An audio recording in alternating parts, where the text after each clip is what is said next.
Ici les brasseurs d'opinion et de vision. Les rencontres de l'air. Bonjour Marie. Salut Mario. On revient sur ce gros congrès de Québec solidaire.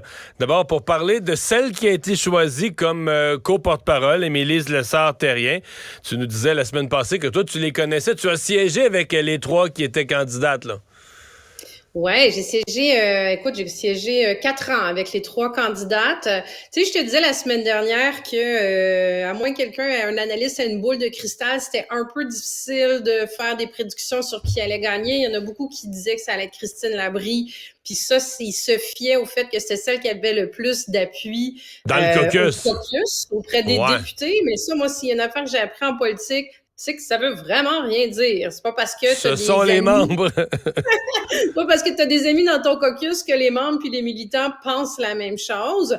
Là, on a compris beaucoup de choses. Hein. C'est Rouba Gazal qui est arrivé au premier tour, suivi d'Émilise Lessard-Terrien. Donc, ça aurait dû nous donner un indice la semaine passée quand il y a, tu sais, ces notes d'appel auprès des militants sont sorties puis qu'elle attaquait Rouba Gazal attaquait dans le fond Émilise Lessard-Terrien. Donc, elle devait avoir un peu de pointage qui lui donnait ça. Moi, ce que ça me dit, le résultat, c'est que les militants ont choisi probablement quelqu'un qui est fort en gueule et qui vient des régions. C'est le choix parce que Christine Labrie, qu'on donnait un peu gagnante, tout le monde, tu sais, je vais être bien honnête avec toi, en 4 ans à l'Assemblée nationale, je me rappelle d'assez peu de ses interventions, je l'ai assez peu entendue. Elle a été brièvement leader de sa formation politique. Ça n'a pas été un grand succès. C'est certainement une bonne personne, mais tu sais ce que je veux dire en termes de... Quand tu veux devenir co-porte-parole, il faut quand même que tu prennes de la place aussi médiatiquement, un charisme naturel, tout ça. Donc, je pense que c'est peut-être ça qui lui a nui dans les résultats, parce qu'elle a une feuille de route qui est extraordinaire. Puis, entre Rouba Gazal et Émilise Lessard-Terrien, qui sont 2 filles fortes en gueule, on va le dire, là, 2 passionnées, j'aurais tendance à penser qu'ils ont peut-être penché vers Émilise Lessard-Terrien parce qu'elle vient des régions. Ben, c'est et ça, c'est ce qu'elle prône beaucoup, hein, beaucoup dans tous ses discours, dans sa vie personnelle, dans son Facebook. Elle est, tu sais, tu sens l'agricultrice en elle dans toutes ses interventions. Là. Mais en même temps, Marie, je faisais la mathématique de ça, parce qu'on nous donne les pourcentages, 50,3, 49,7, puis on nous dit qu'il y a à peu près 600 quelques délégués. C'est facile à calculer. J'ai appliqué comment tu arrives à ces pourcentages-là dans le nombre de délégués, puis ça donne un écart de 4 votes. Peut-être 5. S'il était 650, un plus de délégués. Peut-être 3 aussi, hein? C'est pas... mais ce que je veux dire, c'est que c'est très peu de votes, là. C'est vraiment hyper serré. Ils ont été quand même... Il semble que le ralliement, il n'y aura pas de recomptage. Rouba Gazal semble avoir avalé la déception. Puis bon, on continue à travailler dans le parti. On semble avoir recollé tous les morceaux rapidement, là. Ben écoute, encore là, tu sais, je lisais des commentaires qui disaient c'est une victoire éclatante pour Émilise Lessard-Terrien. C'est pas pantoute une victoire éclatante, là. C'est une victoire ultra divisée. Comme tu dis, ça doit être quelque part entre 3, 4 et 5 votes maximum. Écoute, tu sais, sur 600 délégués, c'est vraiment rien, là. Donc, va falloir qu'elle en tienne compte de ça aussi. J'aurais tendance à penser effectivement que ça laissera pas de traces, ni de traces internes non plus, mais il faut qu'elle tienne compte avec de l'humilité qu'il y a quand même 50% des délégués qui l'ont pas appuyé.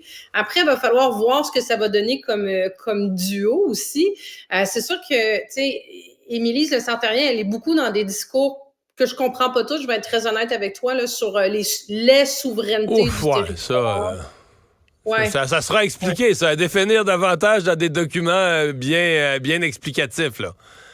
Donc, est-ce que ça va rejoindre, parce que, tu sais, le défi de Québec solidaire, c'est de trouver un nouveau souffle, un nouvel élan, de faire décoller l'aiguille qui ne bouge pas du tout.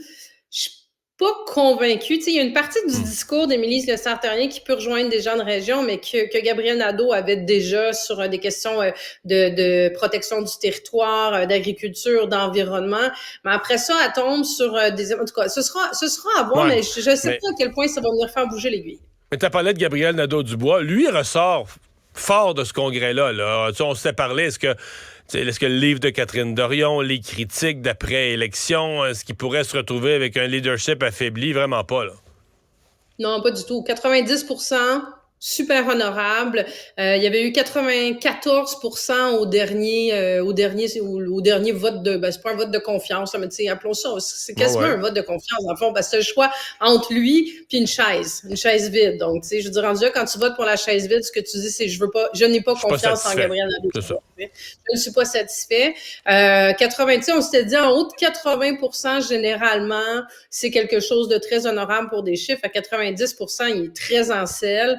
On se posait aussi cette question-là de, bon, avec la nouvelle co-porte-parole, s'il avait eu 75%, là, ça soulevait toute la question de qui sera le chef parlementaire pour les 3 prochaines années, qui sera lors de l'élection au débat, qui aspirera à être le futur premier ministre du Québec.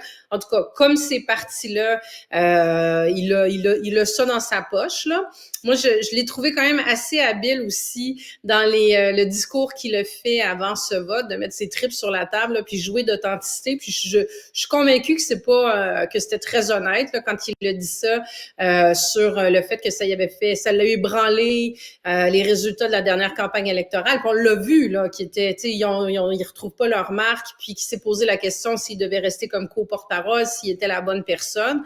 Mais c'est sûr que ça a dû donner un petit vent peut-être d'appui supplémentaire. Ouais, de sympathie, peut-être. Un petit 5% de sympathie supplémentaire, peut-être. Voilà. Et là, par contre, moi, ce matin, je disais, ce congrès n'est que du positif. Il y a quelque chose qui a déraillé au cours de la dernière heure. C'est leur proposition, là, que les candidats aux élections partielles, dorénavant, là, dans le mandat, compte tenu que le caucus est 8 hommes, 4 femmes, que des hommes ne pourraient plus se présenter aux investitures, ne pourraient plus se porter candidat aux élections. Mais là, il y a Olivier Bolduc, celui qui a porté les couleurs du parti dans Jean Talon, que la direction du parti avait essayé de tasser parce qu'il était un homme. Il a déchiré sa carte de membre, a annoncé tout à l'heure qu'il avait envoyé un courriel au parti pour le dire de l'enlever des listes de membres. Ça finit une petite note surette là, pour finir le congrès. Ouais, écoute, je me posais cette question et je l'ai soulevée dans mes analyses de ce matin. J'étais curieuse de voir comment Olivier Bolduc allait réagir parce que tu dis bien, l'establishment a essayé de le tasser. Et c'est pas la première fois que l'establishment fait ce genre de choses-là, mais ils ont essayé de le tasser là, vraiment dans un objectif de mettre une candidature féminine. Les militants ont fait un autre choix. Les membres l'ont choisi, lui. Il était allé se battre. C'est quand même la 3e fois qu'il se présentait dans une élection. Il s'est battu pendant 35 jours. T'en as fait des campagnes électorales, Mario, là. C'est tough, là, faire une élection. Puis tu vois pas ta famille. Puis tu sais, tu donnes tout ce que t'as. Tu donnes tout ce que t'as pour ton parti, pour ta formation politique. Puis imagine 1 mois et demi, 2 mois après, t'as ton propre parti qui dit, ben, si on avait le choix, finalement, là, on pousse la coche un bout plus loin en assurant que ça se reproduira pas un Olivier Bolduc dans une partielle dans Jean Talon, que ça va être des candidatures soit féminines, soit non-genrées.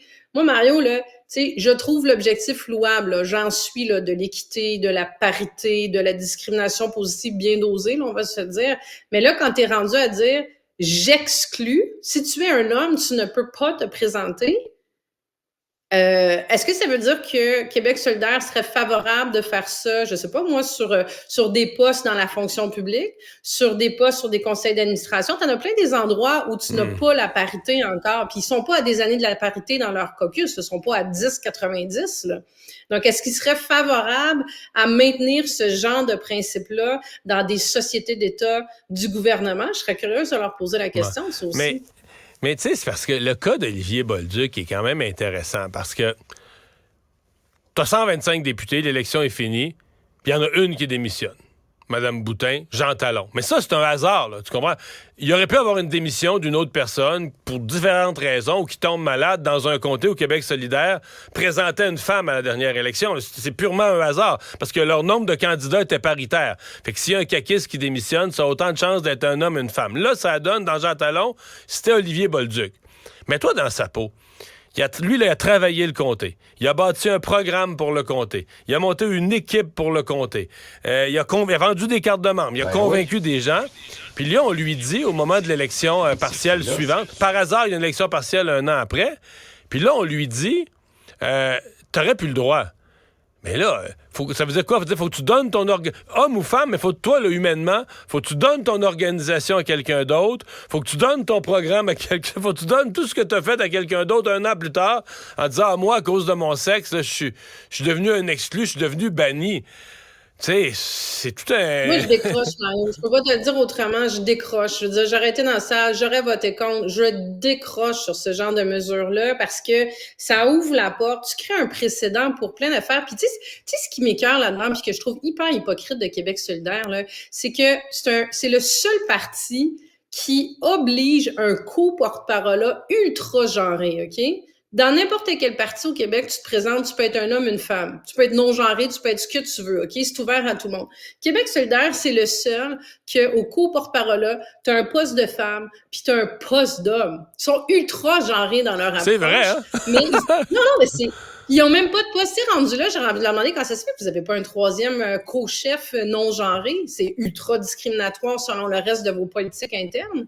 Mais ils vont aller exclure. Écoute, je trouve ça hypocrite. Je peux pas te le dire autrement. Puis ça m'écoeure, cette espèce d'approche-là par exclusion.